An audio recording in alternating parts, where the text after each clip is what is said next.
जब जब धराधाम में ऐसा अधर्म बढ़ता है जहां भागवत धर्म और प्रेम धर्म लुप्त होने लगता है। दुष्टों का विनाश कोई खास बात नहीं भगवान के लिए। भगवान कहते हैं जब जब धर्म की हानि होती है, यदा ही धर्मस्य, कौन से धर्म की? भागवत धर्म की, प्रेम धर्म की। जब उसका प्रकाश करने वाला कोई नहीं दिखाई देता और लुप्त होता चला जाता है तो स्वयं भगवान पधारते हैं, ऐसी दिव्य लीलाएं करते हैं जिनको गा गा कर भागवत धर्म और प्रेम धर्म में स्थित हुआ जा सकता है। कृष्णाय वासुदेवाय देवकी नंदनाय च नंद गोप कुमाराय गोविंदाय नमो नमः। दो बात कही गई, वसुदेव देवकी नंदन और यशोदा नंद नंदन। श्री लालजू महाराज निकुंज से आए जो नंद नंदन के रूप में है, और देवकी वसुदेव के यहां भगवान नारायण का प्रादुर्भाव होता है। वासुदेव भगवान जो देवकी नंदन है उनका नाम रखा गया है वासुदेव।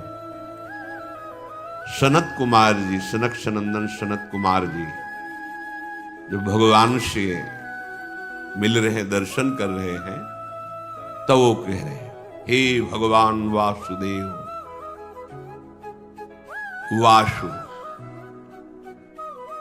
समस्त ब्रह्मांड जिनके एक रोमकूप में वास करता है, ऐसे अनंत ब्रह्मांड जिनके रोमकूपों में वास करते हैं। वासु सर्वनिवासस्य विश्वान यशु लोमशु तस्य देवः परम ब्रह्म वासुदेव इति रीता।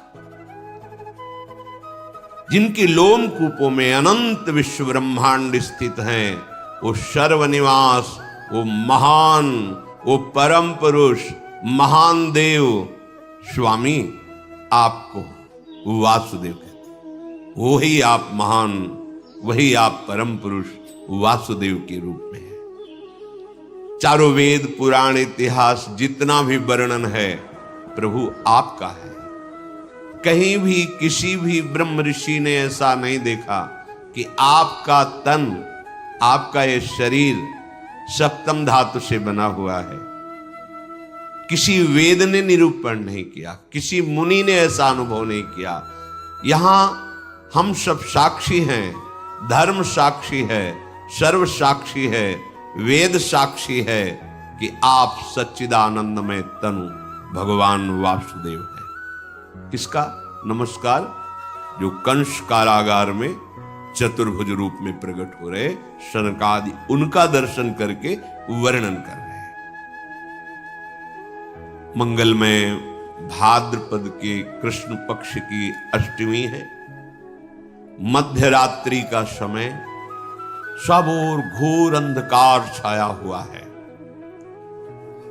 पर सारी प्रकृति एक नवीन आनंद उत्सव में भरी हुई है, क्योंकि प्रकृति के स्वामी परमात्मा का प्रादुर्भाव हो रहा है। उल्लास में भरी हुई संपूर्ण प्रकृति है।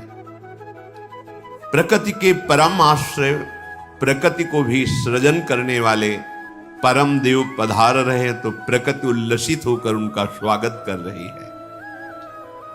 दिशाओं में प्रसन्नता छाई हुई है। यद्यपि बहुत ही आसुरी प्रवृत्ति का बोलबाला है, एक से एक बड़े भयंकर असुर प्रकृति के अधिकार संपन्न जन है। भौमासुर, बड़े बड़े जरासुर, कितने कितने ऐसे, और कंस के तो बल से प्रभावित होकर अपनी पुत्रियों का ब्याह जरासंध ने किया था। महान बलि जरासंध। सब तरफ दुख, क्लेश, अशांति फैली हुई है, पर प्रभु का अवतार हो रहा है तो इस समय आनंद ही आनंद छाया हुआ है। स्वयं नदियों का जल निर्मल हो गया, सरोवरों में रात्रि में ही कमल खिल उठे, वृक्षों की शाखाएं बिना ऋतु के पुष्प और फल से संपन्न हो गई। जो भजन करने वाले यत्र तत्र साधु महात्मा है, उनको एक अलौकिक आनंद की अनुभूति हो रही है, क्योंकि उनके प्राणाराध्य प्रकट हो रहे हैं। वायु सेवा कर रहे हैं, शीतल मंद सुगंध प्रवाहित हो रही है। देवताओं की दुंदुभियां बिना बजाए अपने आप बजने लगी, क्योंकि सर्वलोक महेश्वर का प्रादुर्भाव हो रहा है।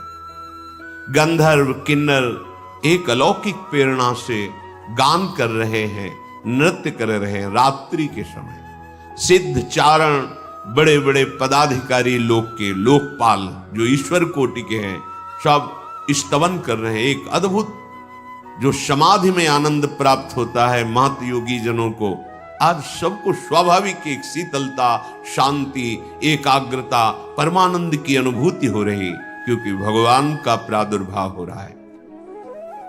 अनंत सूर्य, अनंत चंद्रमाओं जैसा जहां कंस का कड़ा पहरा है, राक्षसी स्वभाव के मायावी द्वारपाल हैं, जो कोई सूक्ष्म रूप धर के भी आ जा नहीं सकता है, ऐसे मायावी हैं कंस के पास, जो उस समय वर्तमान में द्वारपाल लगे हुए हैं, क्योंकि उसको भय ये आखिरी संतान है, यही मेरी मृत्यु का कारण होगी, बहुत सावधान है। जैसे अनंत सूर्य चंद्र एक साथ प्रकाशित हो गए हो, ऐसे मथुरा में कंस कारागार में दिव्य प्रकाश प्रकट हुआ। देखा शंख चक्र गदा पद्म धारण किए हुए चतुर्भुज, विशाल नयन, वक्षस्थल पर दिव्य श्रीवत्स चिन्ह, भृगुलता, भृगु जी के चरण चिन्ह, रत्नहार धारण किए, विविध आभूषण, दिव्य कांति, किरीट मुकुट कुंडलधारी, अंग अंग से सौंदर्य और ऐश्वर्य टपक रहा है। सौंदर्य और ऐश्वर्य अंग अंग से, ऐसा दिव्य अद्भुत रूप देखकर वसुदेव देवकी कितने कष्ट में थे। विचार कीजिए, कितने कष्ट। ऐसे दुष्ट स्वभाव के शासक, और उसको भय है कि इनसे संतान जो होगी वो मेरी मृत्यु का कारण, बड़ा कष्टमय जीवन, घोर अंधकार में, जेल में हथकड़ी बेड़ी पड़ी हुई। हमें थोड़ा कष्ट होता है हम भगवान को शिकायत करने, ये इतने महान तप संपन्न है कि भगवान की पिता होने का सौभाग्य, पर कैसा कष्ट है, घोर पहरा है। उस अंधकार में ऐसे तेजो में रूप को देखकर अद्भुत आनंद वसुदेव और देवकी जी को हुआ। भगवान प्रकट होकर उन्हें अभय वचन दे, अब आप डरो मत, जहां मैं पधारता हूं वहां क्लेश परंपरा ही खत्म हो जाती है। तुम्हें याद कराने के लिए बता रहा हूं, तुमने पूर्व में हमारे को प्राप्त करने की तपस्या की है। भगवान के इशारे से उनको पूरा बोध हो रहा है। तुम कंस के भय से अधीर हो रहे हो। कंसादह मधीरधी, अब तुम्हें किसी से भयभीत होने की जरूरत नहीं। जो मुझे स्वीकार कर लेता है, जिसे मैं स्वीकार कर लेता हूं, काल का भी उसके ऊपर भय नहीं रहता। अब तुम प्रसन्न हो जाओ। देखते देखते भगवान चतुर्भुज रूप से अंतर्धान होकर बाल रूप हो गए, रुदन करने लगे। भगवान का वो बाल रूप द्विभुज, चतुर्भुज ऐश्वर्य रूप, द्विभुज बाल रूप देवकी की गोद में। अब तो देखकर बहुत ही अधीर हो गए, क्योंकि वात्सल्य उमड़ा तो ऐश्वर्य का विस्मरण हो गया। ऐश्वर्य रूप इसीलिए दिखाया कि तुम भय मत करो, मैं सर्वलोक महेश्वर भगवान हूं। पर जीव ही बाल रूप में इंद्र नीलमणि कांत स्वरूप, अब तो अधीर हो गए और रुदन करते हैं कि प्रभु, जहां ये सूर्य उदय हुआ, द्वारपालों ने बताया जाके तहां वो दुष्ट आएगा और आपको मार देगा। मैं बहुत अधीर हो रहा हूं प्रभु, मेरा ज्ञान कार्य ही नहीं कर रहा है, क्योंकि वात्सल्य, वात्सल्य के आगे ये सब नहीं चलता। भगवान का ऐश्वर्य भी वात्सल्य के आगे नहीं चलता। प्रभु मुझे आपकी रक्षा के लिए बहुत भय है।